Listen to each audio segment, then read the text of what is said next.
welcome back to our channel Tech AI. On today's video, I'm going to show you how to connect your Instagram to your CrushOn AI account. It's very quick and easy, so let's get started. First of all, open the CrushOn AI app on your phone. If you don't have the app yet, you can get it from Google Play Store or the Apple App Store. Once you do that, go ahead, launch the app, then sign in. Now on your screen, you can see options like Explore, Search, Create, Messages and your profile.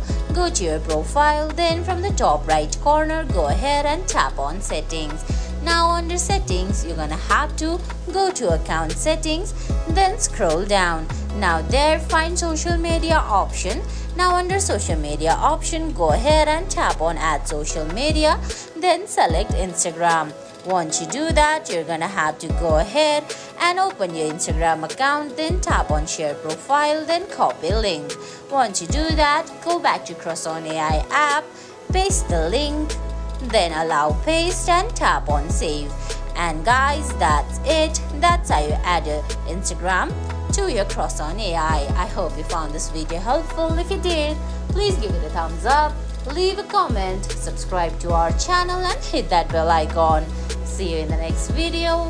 Thanks for watching.